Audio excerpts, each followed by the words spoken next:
Chapter number 5 पढ़ रहे हैं और ट्रांसपोर्ट एंड कम्युनिकेशन लेसन में जिस प्रकार से हम परिवहन का लेसन पढ़ रहे हैं और परिवहन में भी मुख्य रूप से जिस प्रकार से हमने लैंड ट्रांसपोर्ट पढ़ा यानी सड़क परिवहन पढ़ा, सड़क परिवहन के बाद में जिस प्रकार से अब पढ़ रहे हैं कि जिस प्रकार से जो ट्रेन ट्रांसपोर्ट के बारे में पढ़ेंगे यानी रेल परिवहन के बारे में पढ़ेंगे। तो भारत में आज का अपना टॉपिक है भारत में रेल परिवहन का विवरण। भारत में रेल परिवहन का विवरण।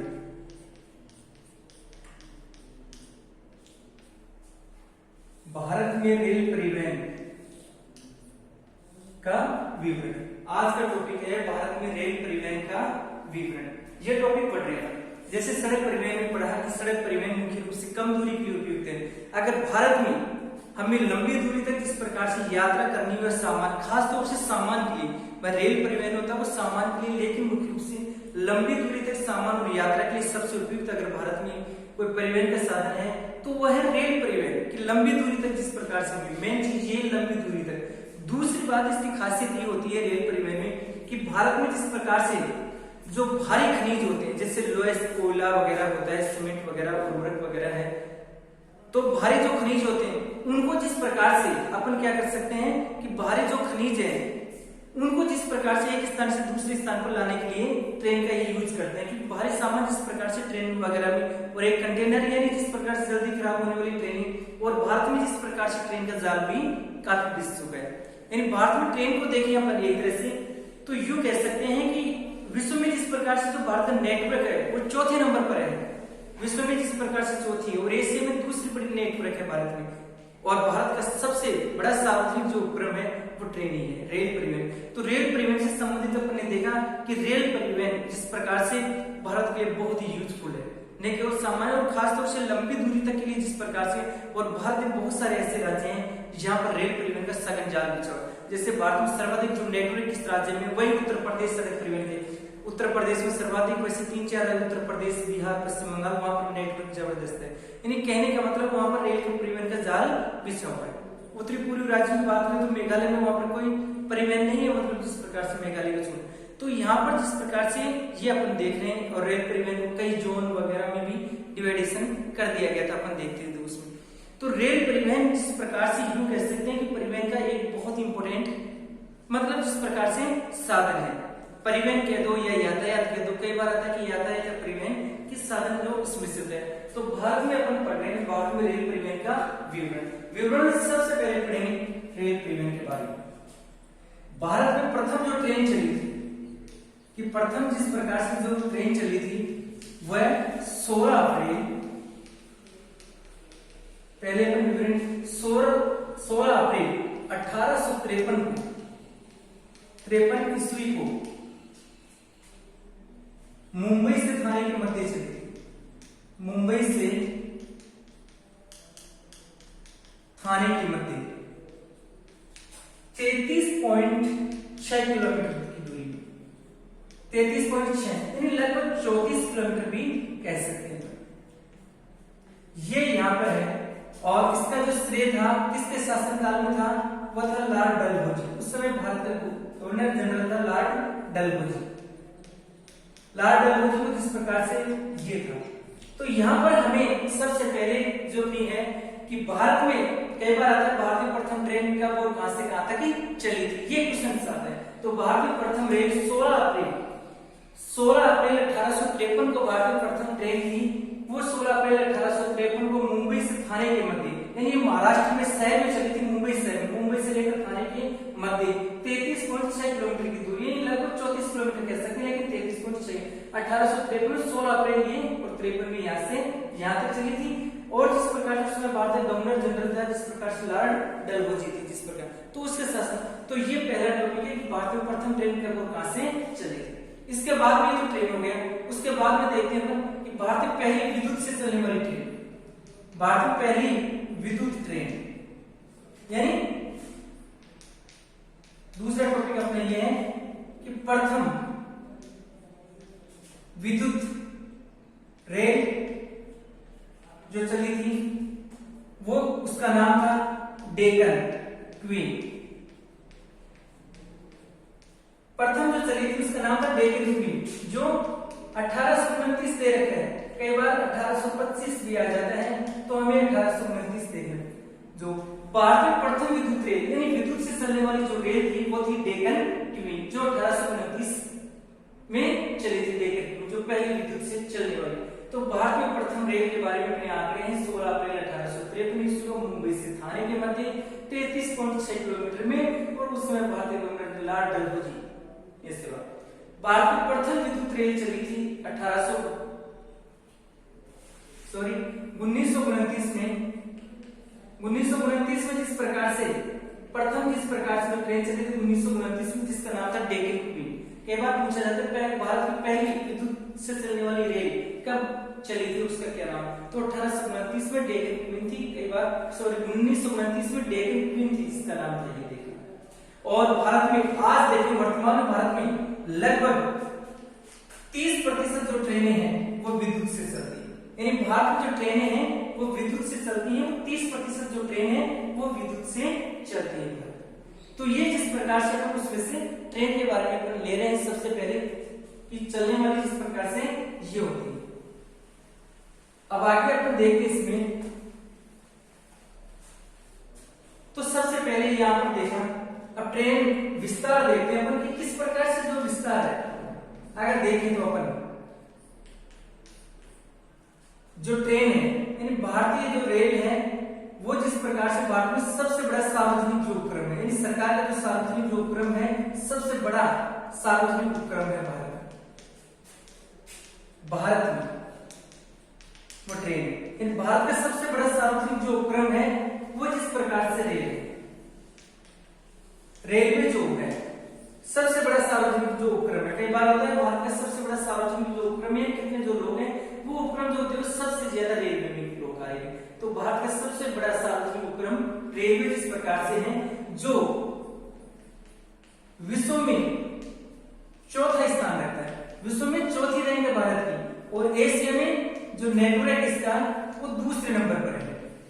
कि जिस प्रकार से विश्व में जिस प्रकार से हम चौथे नंबर पर हैं भारत का, जिस प्रकार से रेलवे नेटवर्क, और एशिया में जो रेलवे नेटवर्क है वो दूसरे नंबर पर है एशिया के अंतर्गत जिस प्रकार से। और सबसे बड़ा सार्वजनिक जो उपक्रम है भारत में रेलवे है, और जो विश्व में चौथे नंबर पर, एशिया में दूसरे नंबर पर है। और भारत में इसका सर्वाधिक जो यानी सबसे ज्यादा जो विस्तार है वो जिस प्रकार से इस राज्य में वो उत्तर प्रदेश में से उत्तर प्रदेश में सर्वाधिक है। और वैसे कई राज्यों की अपन बात करें तो जिस प्रकार से यहाँ पर अपन देखेंगे कि उत्तर प्रदेश में सर्वाधिक है, और उत्तर प्रदेश उत्तर प्रदेश, बिहार, पश्चिम बंगाल, वहां पर सर्वाधिक नेटवर्क है इसका जिस प्रकार से, तो उत्तर प्रदेश में सबसे ज्यादा है। और उत्तरी पूर्वी भारत के कुछ राज्य देखते हैं, उत्तरी पूर्व के राज्य जैसे मानो 7 सिंह, उनमें मेघालय में जिस प्रकार से इसका नेटवर्क नहीं है। तो ये जिस प्रकार से भारत में विस्तार में देखा, इसके सार्वजनिक उपक्रम भारत में जिस प्रकार से रेलवे सबसे बड़ा, विश्व में जो नेटवर्क है चौथे नंबर पर है, एशिया में दूसरे नंबर पर है, भारत में पहले नंबर पर है सबसे। और भारत में सर्वाधिक विस्तार उत्तर प्रदेश में हुआ। कई राज्यों की बात करें, उत्तर प्रदेश, बिहार और पश्चिम बंगाल इसमें से देखेंगे अपन यहाँ पर। अब उसके बाद में चलो देखो, रेलवे को मुख्य रूप से कितने जोन में बांटा गया, 17 जोन। जोन यानी जिस प्रकार से जो मुख्यालय वगैरह या जो क्षेत्र होते हैं, क्षेत्र जोन या तो भारत को 17 जोन में बांटा गया। और एक जोन राजस्थान में भी इसका उत्तरी पश्चिमी जोन, कि इसका उत्तरी पश्चिमी जो जोन है वो राजस्थान में भी है, और वो है उत्तरी पश्चिमी जोन जयपुर में है। इसका उत्तरी पश्चिमी जोन कहां पर है, वो जयपुर में। यानी इसमें रेलवे को 17 जोन में बांटा गया है, और इसमें जिस प्रकार से उत्तरी पश्चिमी जोन है वो जयपुर में भी स्थित है। तो यहाँ पर आपने देखा कब से कब ट्रेन वगैरह चलाएगी, सार्वजनिक उपक्रम में एशिया में, विश्व में स्थान एशिया में वगैरह बताते हैं। उत्तर प्रदेश में सर्वाधिक 17 जोन वगैरह जो जोन क्षेत्र या मंडल वगैरह बांटे गए हैं। और इसमें ये और उत्तरी पश्चिमी जिस प्रकार से जो मुख्यालय है, यानी रेलवे का जो मुख्यालय वगैरह है उत्तरी पश्चिमी मुख्यालय वो जयपुर में है इसका। तो ये अपन ने देखा कि किस प्रकार से है भारतीय रेलवे मंडल की स्थापना 1905 में। रेल मंडल की स्थापना अगर पूछे कभी तो 1905 में रेल मंडल की। ये सिर्फ आपको जीके के लिए बता रहे हैं, टॉपिक्स वैसे आपके नहीं है, लेकिन फिर भी थोड़ी सी जानकारी इसलिए दे रहे हैं ट्रेन के बारे में थोड़ी आपको वहां पर सिर्फ आपको याद करना है 10th में कि भारत में सबसे पहले ट्रेन कब और कहां से कहां तक चलाई गई थी, वही हमें उसमें से देखनी है। तो सार्वजनिक उपक्रम वगैरह ये सारी चीजें अपने क्लियर कर ली, कहां पर विस्तार किस प्रकार से एक ऐसे नेटवर्क इसमें जो होता है उसमें से। अब रेलवे के बारे में इतनी सब कुछ अपन ने डिटेल्स देख ली, अब हम इससे देखते हैं इसका इंपॉर्टेंस यानी रेलवे का महत्व। भारत में रेल परिवहन का महत्व, रेल परिवहन का महत्व। तो भारत में रेल परिवहन का जो महत्व है वो ये रेल परिवहन के महत्व में हमने बता दिया था भारत में कि भारत में व्यापार और लंबी दूरी तक, कि भारत में व्यापार और लंबी दूरी तक सामान के परिवहन के लिए सबसे उपयुक्त है वो रेल परिवहन है। कि भारत में जिस प्रकार से व्यापारिक कार्य के लिए या लंबी दूरी तक सामान का परिवहन करना हो तो सबसे बेस्ट है। और लंबी दूरी तक सामान तो होता है, प्लस में याद रखें कि लंबी दूरी तक सामान और यात्रा की सर्वश्रेष्ठ है कि लंबी दूरी तक, कि भारत में जिस प्रकार से रेल परिवहन व्यापार एवं लंबी दूरी तक परिवहन का सबसे उपयुक्त साधन है। इसका महत्व, पहला महत्व ये है कि भारत में जो अपन पहले भी पढ़ चुके शुरू से। अब उसके बाद में देखते हैं आगे कि भारत में ये इस प्रकार से, फिर उसमें से अपन ये देखते हैं दूसरा कि भारतीय रेलवे देश की औद्योगिक, कि देश की अर्थव्यवस्था, कि रेलवे तो भारतीय अर्थव्यवस्था औद्योगिकरण, औद्योगिक और तीव्र विकास के लिए उत्तरदायी है। यानी तीव्र विकास के लिए हमारे देश में होगी। अगर हमारे देश का विकास की, हमारे देश की जो अर्थव्यवस्था काफी प्रभावित, क्योंकि जिस पर सामान वगैरह ये बहुत इंपॉर्टेंट है। कई राज्यों में तो इसका नेटवर्क बहुत ज्यादा, अगर ट्रेन नहीं चलती तो बहुत ज्यादा जिस प्रकार से प्रभावित होती है। तो रेलवे जिस प्रकार से देश की भारतीय की अर्थव्यवस्था, भारतीय अर्थव्यवस्था औद्योगिक और तीव्र विकास के लिए भी उत्तरदायी है। और तीसरा इसका इंपॉर्टेंट जो महत्व है वही है कि रेलवे जिस प्रकार से जो आर्थिक उत्पाद है, आर्थिक उत्पाद और भारी खनिज, कि आर्थिक उत्पाद और भारी खनिज, भारी खनिज जैसे होते हैं कोयला, लोएस्ट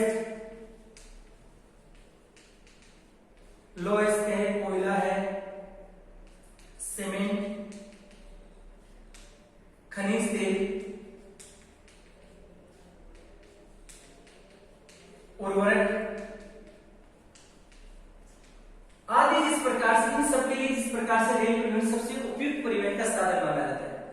यानी भारत में जिस प्रकार से हमारे रेलवे ने, कि जिस प्रकार से भारतीय रेलवे आर्थिक उत्पाद, कि जिस प्रकार से जो आर्थिक उत्पाद तथा भारी खनिज होते हैं, भारी खनिज जैसे लोएस्ट कोयला है, सीमेंट है, खनिज तेल है, उर्वरक वगैरह इस प्रकार से जो होते हैं, उन सब में जिस प्रकार जैसे सीमेंट है, खनिज तेल, ये जिस प्रकार से उत्पाद हो गए, ये जैसे कोयला, लोएस्ट वगैरह खनिज तेल, तो ये जिस प्रकार से उर्वरक और सीमेंट वगैरह हो गए, ये उत्पाद हो गए, ये मतलब हुई। तो इन सब के भारी, यानी मुख्य रूप से जो भारी जो खनिज वगैरह या वस्तुएं हैं, उनको एक स्थान से दूसरे स्थान पर लाने ले जाने के लिए सबसे उपयुक्त परिवहन का साधन माना जाता है रेलवे। तो रेलवे में कोई दिक्कत नहीं है व्यापार और लंबी दूरी तक सामान के परिवहन के लिए। देश की अर्थव्यवस्था और औद्योगिक, क्योंकि उद्योगों में भी एक कच्चा और जिस प्रकार तैयार कि देश की औद्योगिक अर्थव्यवस्था और तीव्र विकास के लिए और आर्थिक और भारी खनिजों के लिए जिस प्रकार से रेलवे जिस प्रकार सबसे उपयुक्त साधन भारी खनिज जैसे कोयला वगैरह, तो यह भारत में रेल परिवहन का महत्व है। तो भारत में रेल परिवहन का महत्व पूछे तो यहाँ पर, और रेल परिवहन कहां पर सुविधाजनक, अगर कभी पूछे सुविधाजनक परिवहन का साधन है तो रेल परिवहन वहां पर है भारत के मैदानी क्षेत्र में। जिस प्रकार से कि मैदानी क्षेत्र जहां पर ऊपर खबर नहीं हो, मैदानी क्षेत्र वहां पर सबसे उपयुक्त परिवहन का साधन माना जाता है। तो व्यापार लंबी दूरी तक परिवहन का देश की अर्थव्यवस्था औद्योगिक और तीव्र विकास में भी जिम्मेदारी है, उत्तरदायी है। और जिस प्रकार से भारतीय रेलवे आर्थिक उत्पाद, देश के आर्थिक उत्पाद तथा भारी जो खनिज होते हैं जैसे लोएस्ट कोयला, मैग्नीज वगैरह जितने भी होते हैं, सीमेंट वगैरह, उर्वरक है, खनिज तेल है, उनकी जिस प्रकार से परिवहन के लिए सबसे उपयुक्त साधन माना जाता है। तो रेलवे मुख्य रूप से तो भारी खनिज, लंबी दूरी तक सामान और ये औद्योगिक अर्थव्यवस्था इनके लिए होता है। तो ये भारत में रेल परिवहन का महत्व हमने पढ़ा। पहले भारत में रेल परिवहन वगैरह देखिए, रेल परिवहन है उसमें लगभग भारत में कुल रेल परिवहन का जो नेटवर्क है उसमें से 11% जो नेटवर्क है वो राजस्थान में है। कि राजस्थान में मतलब कितना प्रतिशत जो नेटवर्क इसका बिछा हुआ है, 11% नेटवर्क है। हमने सड़क विकास में पढ़ा है कि सड़कों में जिस प्रकार से ये विकास हो रही है, इस दृष्टि से सड़कों में हमने ये भी पढ़ा था कि राजस्थान को एक मॉडल स्टेट भी कहा जाता है। इसकी सड़क परिवहन में जिस प्रकार से राजस्थान को मॉडल स्टेट की संज्ञा भी दी गई है, सड़कों का जो विकास वगैरह ये हो रहा है हाल। लेकिन यहाँ पर जिस प्रकार से जो राजस्थान में जिस प्रकार से जो रेलवे का नेटवर्क है, भारत में कुल रेलवे का जो नेटवर्क है जाल, उसका लगभग 11% जिस प्रकार से नेटवर्क राजस्थान में भी है जिस प्रकार, और इसका एक मुख्यालय राजस्थान में उत्तरी पश्चिम मुख्यालय कहते हैं, जिसका मुख्यालय जयपुर में, उत्तरी पश्चिमी रेलवे जोन का जो मुख्यालय जयपुर में। तो भारत में रेल परिवहन का महत्व वगैरह सबसे उपयुक्त मैदानी क्षेत्र में जो इसमें से हो गए, और यहाँ तक जिस प्रकार से इसका महत्व करने पड़ा। तो रेल परिवहन और उसका महत्व वगैरह।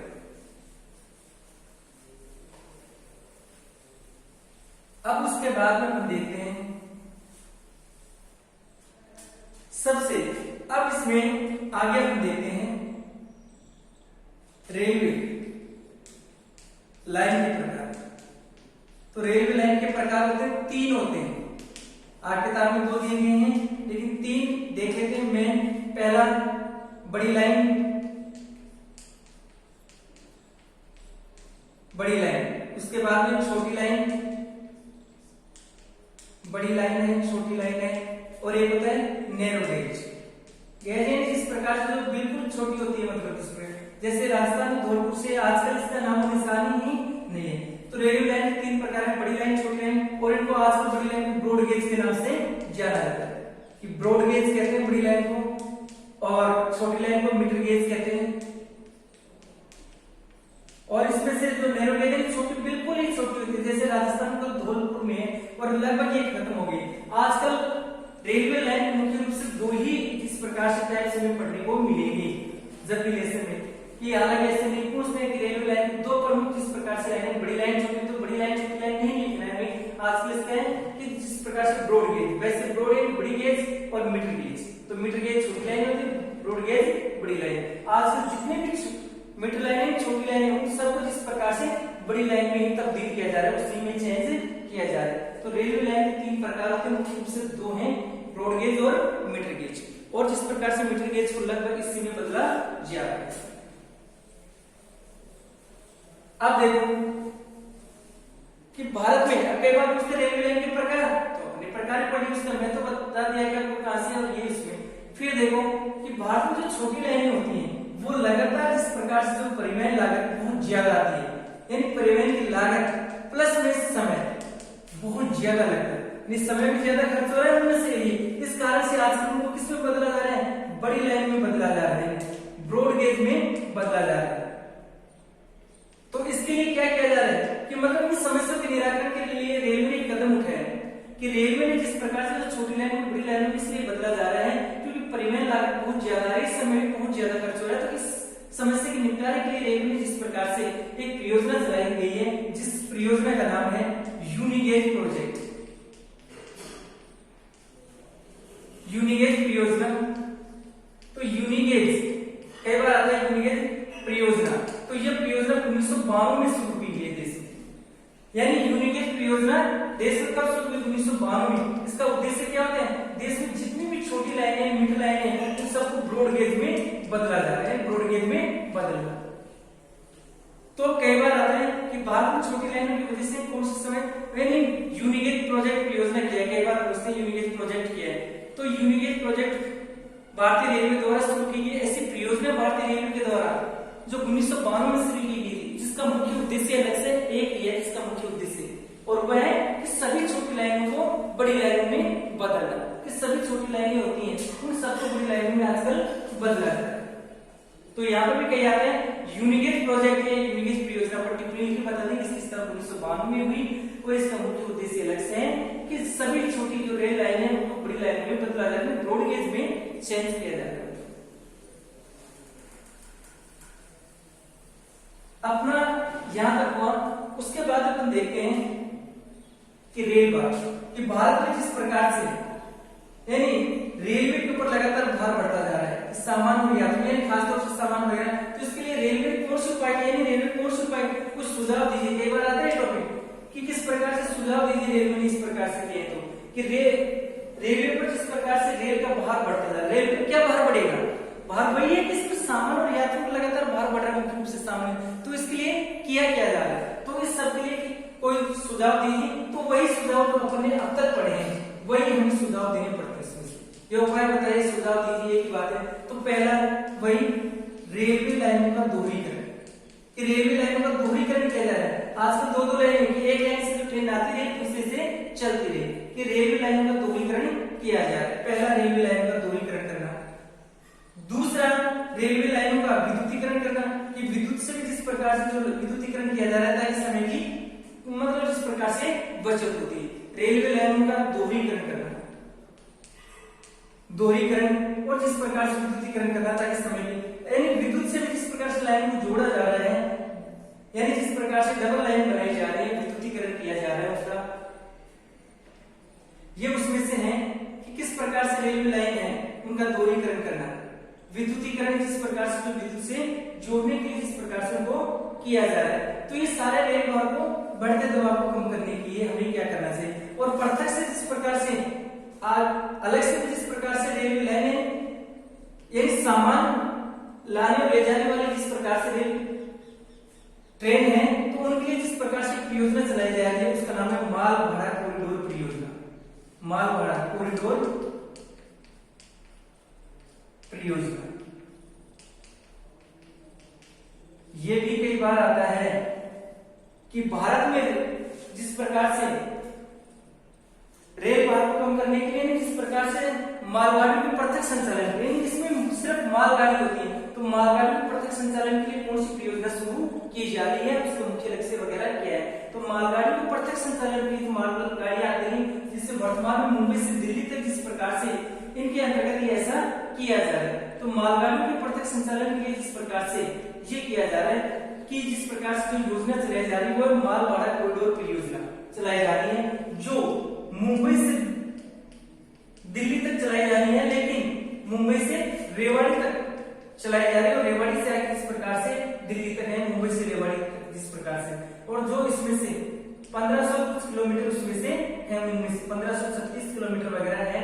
तो मतलब उनमें से मुख्य उद्देश्य वही है कि यहाँ पर दोहरा रेल मार्ग बिछाया जा रहा है। मालगाड़ी कॉरिडोर के लिए पृथक से परियोजना शुरू की गई, यानी मालगाड़ी के लिए पृथक से जिस प्रकार से रेलवे लाइन का निर्माण किया जा रहा है, दोहरा रेल मार्ग बिछाया जा रहा है मुंबई से रेवाड़ी तक, जो 1536 किलोमीटर की दूरी है, यानी जिस प्रकार से अलग से जिस प्रकार से लाइनें डाली जा रही है मालगाड़ी के लिए, जिसको माल भाड़ा कॉरिडोर परियोजना कहा जाता है। माल भाड़ा कॉरिडोर परियोजना ये मुंबई से दिल्ली तक है, आराम से रेवाड़ी तक उस तक है, और मुंबई से रेवाड़ी 1536 किलोमीटर में ये बनाया जा रहा है, जिसका मुख्य उद्देश्य कंटेनर परिवहन की जरूरत को पूरा करना। कंटेनर परिवहन, कंटेनर का मतलब होता है ट्रेन में जिस प्रकार से ऊपर नीचे जो डिब्बे आते हैं उनको कंटेनर कहा जाता है। कंटेनर का मतलब यही होता है कि जो सामान इंपोर्टेंट हो और जो जल्दी खराब होने वाला सामान हो उसको सही समय पर पहुंचे, जैसे फ्रूट वगैरह सब्जियां ऐसी होती हैं, ताकि वो सही समय पर पहुंच सके, जल्दी से खराब होने वाला सामान, उनको कंटेनर की सुविधा दी जाती है, जिस प्रकार से होती है। तो मालगाड़ी में कई बार प्रश्न आता है, मालगाड़ी के पृथक संचालन कौन सी योजना चलाई जा रही है, माल भाड़ा कॉरिडोर परियोजना चलाई जा रही है। कहां से कहां तक, इसके अंतर्गत क्या किया जा रहा है, दोहरा रेल मार्ग बिछाया जा रहा है उनके लिए, जिस प्रकार से मुंबई से रेवाड़ी तक 1536 किलोमीटर, हालांकि ये मुंबई से दिल्ली तक ही है, लेकिन इसमें और इसका मुख्य उद्देश्य कंटेनर परिवहन की जरूरतों को पूरा करने इसको देखिए। कंटेनर जो परिवहन है, यानी जल्दी जो कंटेनर में जल्दी खराब होने वाले सामान को सुरक्षित पहुंचाया जा सके। तो बात को रेलवे भार को कम करने के लिए 3 उपाय अपने पास है, बहुत ही नॉर्मल है। रेलवे लाइनों का दोहरीकरण करना, रेलवे लाइनों का विद्युतीकरण करना, और आजकल सभी छोटी लाइनों को बड़ी लाइनों में बदला जा रहा है। छोटी लाइनों को बड़ी लाइनों में बदलना, ये इसका मालगाड़ी कॉरिडोर परियोजना, छोटी लाइनें उनको बड़ी लाइनों में बदलना। तो यहाँ तक अपने टॉपिक्स देख चुके। तो कई बार आता मालगाड़ी कॉरिडोर परियोजना के बारे में बताइए, यूनिगेज प्रोजेक्ट परियोजना क्या है, प्रोजेक्ट क्या है। उसके बाद में अपन कहते हैं रेल परिवहन की समस्याएं या चुनौतियां। कई बार आते हैं रेल परिवहन के सामने प्रमुख समस्याएं या चुनौतियां कौन सी हैं। देखो रेल परिवहन के सामने कई समस्याएं या चुनौतियां हैं, भाई उसका महत्व वगैरह पढ़ा। पहली चुनौती है कि कमजोर और धीमी नियोजन प्रणाली, कमजोर व धीमी, कमजोर व धीमी नियोजन प्रणाली। पुरानी मशीनरी, दूसरी पुरानी मशीनरी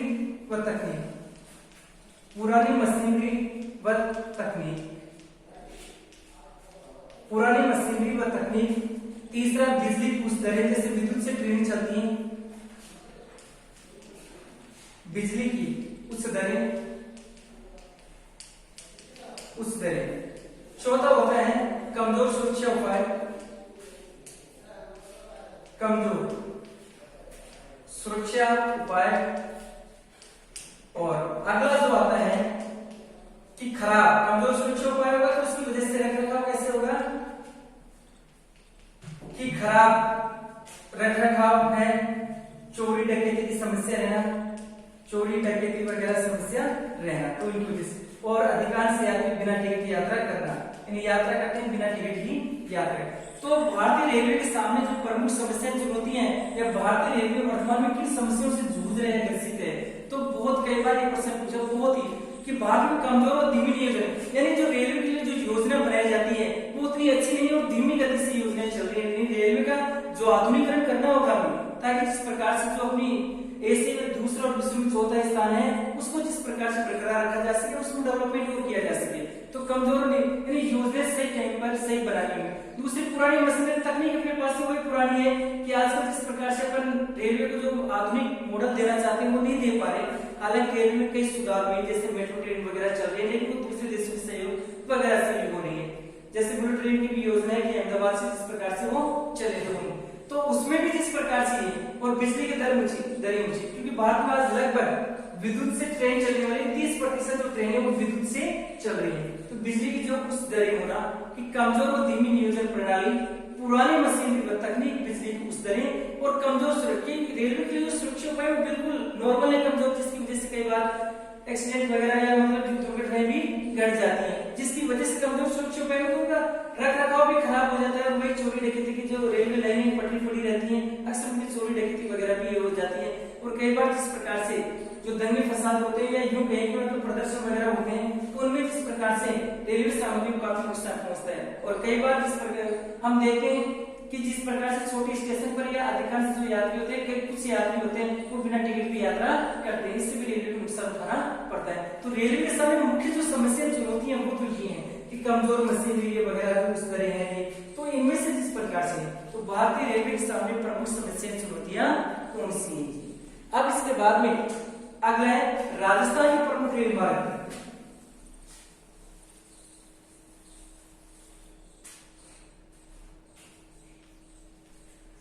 राजस्थान में प्रमुख रेल मार्ग थोड़ा है एकदम, हमें बहुत सारे रेल मार्ग है, उनमें से जो मेन है जैसे जयपुर से देख लेते हैं कि जयपुर से